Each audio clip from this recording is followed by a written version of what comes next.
모세가 얻은 에티오피아 여자 때문에 미리암과 아론이 모세를 비방했습니다. 이는 모세가 그 에티오피아 여인과 결혼했기 때문입니다. 그들이 말했습니다. 여호와께서 모세를 통해서만 말씀하시겠느냐? 우리를 통해서도 말씀하시지 않겠느냐?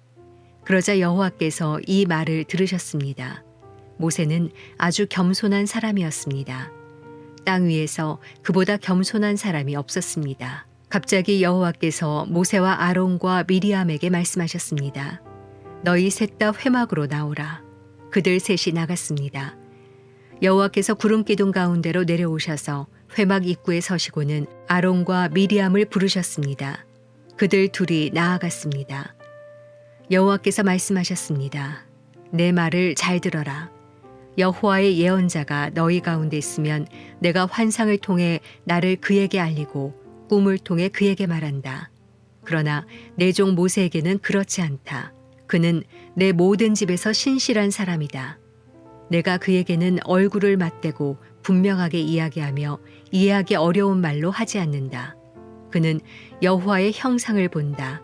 그런데 너희는 왜 내 종 모세 비방하기를 두려워하지 않느냐? 여호와께서 그들에게 진노하시고 떠나셨습니다. 구름이 회막 위에서 떠나갔고 미리암은 나병에 걸려 눈처럼 돼 있었습니다. 아론이 미리암을 향해 돌아보니 미리암이 나병에 걸려 있었습니다. 그래서 그가 모세에게 말했습니다. 보소서 내 주여, 제발 이 죄를 우리에게 돌리지 마십시오. 우리가 어리석게 행동해 죄를 저질렀습니다. 미리암이 모태에서 나올 때 살이 반이 썩은 채 죽어 나온 사람처럼 되지 않게 해주십시오. 그러자 모세가 여호와께 부르짖었습니다. 하나님이여, 미리암을 고쳐주십시오. 여호와께서 모세에게 말씀하셨습니다. 만약 미리암의 아버지가 그녀의 얼굴에 침을 뱉었다면 7일 동안 수치스럽지 않겠느냐? 그녀를 7일 동안 진 바깥에 가두어라. 그 후에야 들어올 수 있을 것이다. 그리하여 미리암은 7일 동안 진 바깥에 갇혀 있었고 백성들은 그녀가 돌아올 때까지 길을 떠나지 못했습니다. 이런 후에 백성들은 하세롯을 떠나 바란 광야에 진을 쳤습니다. 수요일 아침입니다. 이 시간에도 우리가 함께 하나님 말씀 앞으로 나아가면 좋겠습니다. 오늘도 말씀을 붙들고 우리에게 허락하신 이 선물과 같은 하루를 감사함으로 또 말씀을 통하여 힘을 내어 그렇게 살아가길 원합니다. 오늘은 민수기 12장 1절에서 16절까지의 말씀을 함께 나눕니다.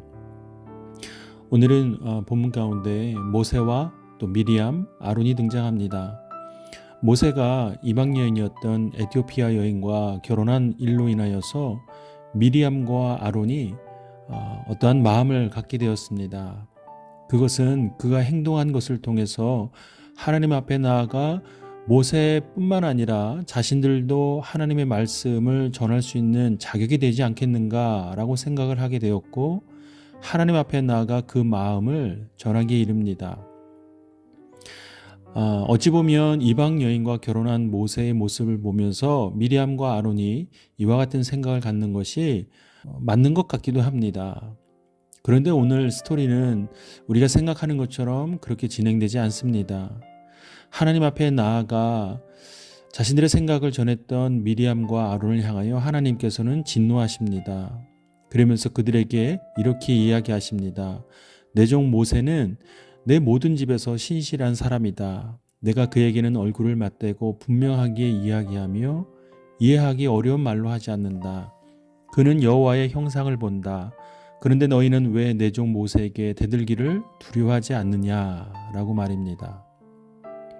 그리고 이내 미리암은 나병에 걸려 고통 가운데로 나아갑니다.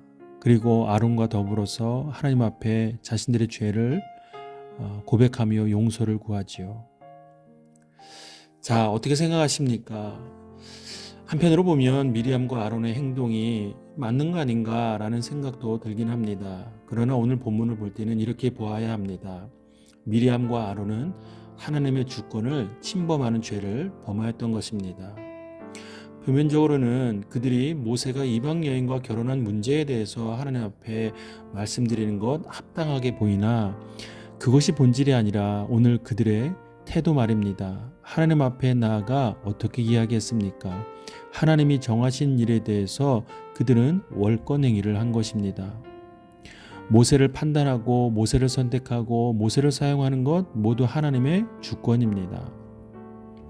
그래서 이러한 본문을 가지고 우리가 때로는 교회에서 사역하는 또는 목회자들에게 이 기준을 적용할 때가 있습니다. 아무리 부족하고 아무리 미약해도 하나님이 세우신 어떤 사역자 또 종이라는 사실을 우리는 간과해서는 안 될 것입니다. 그들의 잘못을 판단하기 이전에 하나님께서 그를 세우신 이유 또 하나님의 주권이 있다는 사실을 우리는 인정해야만 합니다. 그것을 인정하는 사람은 그의 잘못을 들춰내어 하나님 앞에 고자질하는 것처럼 이야기하는 것이 아니라 오히려 하나님의 더 큰 주권과 그 능력을 믿는 믿음으로 나아가야만 합니다. 하나님께서 그런 자들을 어떻게 보시겠습니까? 우리는 그것을 신뢰해야만 하는 것입니다. 사랑하는 여러분, 그러한 믿음의 시야를 갖게 되기 바랍니다. 일일이 하나하나 우리가 하나님 앞에 읍소하고 또 하나님 앞에 고발하는 것 그것보다도 모든 계획 가운데 운행하시는 그 하나님의 놀라우신 그 섭리하심과 그 계획과 그 뜻을 신뢰하고 믿고 나아가야만 합니다. 그럴 때 우리는 하나님 앞에 겸손하게 기도하고 또 그 사람을 하나님 앞에 손에 올려드리며 또 중보할 수 있지 않겠습니까? 아마도 오늘 하나님께서는 미리암과 아론에게 이러한 모습을 기대하셨을지도 모르겠습니다.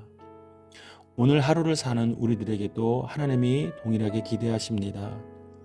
우리가 생각하기에 합당하지 않고 또 이해되지 않는 상황 또 그런 사람이 있다 할지라도 우리가 하나님의 그 크신 뜻을 믿고 의지하며 그렇게 살아가길 원합니다. 분명 하나님께서는 선하게 역사하실 것입니다.